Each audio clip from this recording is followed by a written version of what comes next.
ಗುಹೆಯಲ್ಲಿ ಮಕ್ಕಳ ಜೊತೆ ವಾಸವಿದ್ದ ರಷ್ಯಾ ಮೂಲದ ಮಹಿಳೆ ಉತ್ತರ ಕನ್ನಡ ಜಿಲ್ಲೆಯ ರಾಮತೀರ್ಥ ಕ್ಷೇತ್ರದ ಬಳಿಯ ಗುಹೆಯಲ್ಲಿ ವಾಸವಾಗಿದ್ದ ಮಕ್ಕಳ ಜೊತೆ ರಷ್ಯಾ ಮಹಿಳೆ ಈಕೆ. ಉತ್ತರ ಕನ್ನಡ ಜಿಲ್ಲೆಯ ರಾಮತೀರ್ಥ ಕ್ಷೇತ್ರದ ಬಳಿ ಈ ಗುಹೆ ಇದೆ.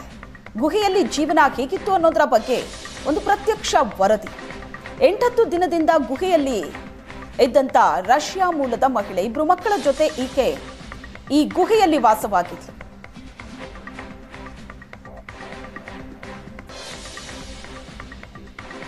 ಸಾಧನೆ ಹಾಗೂ ಪರಿಸರ ನಡುವೆ ಜೀವನ ಮಾಡಬೇಕೆಂಬ ಉದ್ದೇಶದಿಂದ ರಷ್ಯಾ ಮೂಲದ ಮಹಿಳೆ ನೀನಾ ಕುಟೀನಾ ಸುಮಾರು 8 ರಿಂದ 10 ದಿನಗಳ ಕಾಲ ಗೋಕರ್ಣದ ರಾಮತೀರ್ಥ ಬಳಿ ಇರುವಂತಹ ಗುಹೆಯಲ್ಲಿ ವಾಸ ಮಾಡ್ತಿದ್ಲು. ತನ್ನ ಚಿಕ್ಕ ಮಕ್ಕಳು 4 ಹಾಗೂ 6 ವರ್ಷದ ಮಕ್ಕಳ ಜೊತೆ ಇದೇ ಗುಹೆಯಲ್ಲಿ ವಾಸ ಮಾಡಿ ಜೀವನ ಕೂಡ ನಡೆಸ್ತಾ ಇದ್ದಂಥದ್ದು. ಆದರೆ ಈ ಗುಹೆ ಏನಿದೆ ಕಾಡಿನ ಮಧ್ಯೆ ಇದೆ. ಸೊ ಅಂಥ ಡೇಂಜರ್ ನಡುವೆ ಆ ಮಹಿಳೆ ತನ್ನ ಚಿಕ್ಕ ಮಕ್ಕಳ ಜೊತೆ ಯಾವುದೇ ಸೌಲಭ್ಯ ಇಲ್ಲದೆ ಜೀವನ ನಡೆಸ್ತಾ ಇತ್ತು. ಆ ಕುಟುಂಬವನ್ನು ಗೋಕರ್ಣ ಪೊಲೀಸರು ರಕ್ಷಣೆ ಮಾಡಿದ್ದಾರೆ. ಆ ಗುಹೆ ಯಾವ ರೀತಿಯಲ್ಲಿ ಇದೆ, ಅಲ್ಲಿ ಹೇಗೆ ಸಾಗಬೇಕು ಎಂಬುದನ್ನು ನಾವೀಗ ನಿಮಗೆ ಸ್ಪಷ್ಟವಾಗಿ ತೋರಿಸ್ತೇವೆ ವೀಕ್ಷಕರೇ. ರಾಮತೀರ್ಥ ಕ್ಷೇತ್ರದಲ್ಲಿ ಈ ಪೊದೆಗಳ ನಡುವೆ ಕಾಡಿನ ನಡುವೆ ಸಾಗಿ ಬಂದರೆ ಸಿಗುತ್ತೆ ಈ ಗುಹೆ. ಇದೇ ಗುಹೆಯ ಒಳಗೆ ನೀನಾ ಕುಟೀನಾ ತನ್ನ 2 ಮಕ್ಕಳ ಜೊತೆ ಜೀವನ ಮಾಡ್ತಿದ್ಲು. ಈ ಗುಹೆ ನೋಡ್ಕೋಬೋದು, ಸಂಪೂರ್ಣವಾಗಿ ಡೇಂಜರ್ ಆಗಿದೆ.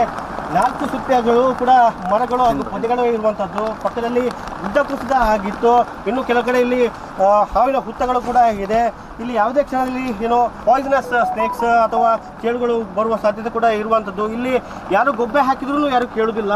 ಸಮುದ್ರವನ್ನು ಬಿಟ್ಟು ಬೆಲೆ ಎಂಥವೂ ಇಲ್ಲಿ ಕಾಣೋದಿಲ್ಲ. ಅಗತ್ಯ ತುರ್ತು ಚಿಕಿತ್ಸೆಗೆ ಅಥವಾ ಏನಾದರೂ ಎಮರ್ಜೆನ್ಸಿ ಬಂದರೆ ಇಲ್ಲಿ ಯಾರಿಗೂ ರೆಸ್ಪಾನ್ಸ್ ಮಾಡಲಿಕ್ಕೆ ಯಾರೂ ಕೂಡ ಬರುವಂಥ ಸಾಧ್ಯತೆ ಕೂಡ ಇಲ್ಲ. ಯಾರು ಗೊಬ್ಬೆ ಹಾಕಿ ಸೌಂಡ್ ಕೂಡ ಕೇಳೋದಿಲ್ಲ. ಅಂಥ ಪ್ಲೇಸಲ್ಲಿ ನೀನಾ ಕುಟೀನಾ ತನ್ನ 2 ಮಕ್ಕಳ ಜೊತೆ ಜೀವನ ಮಾಡ್ತಿದ್ಲು. ನಾವು ನೋಡ್ಕೋಬೋದು ಈಗ ಈ ಗುಹೆ ಒಳಗೆ.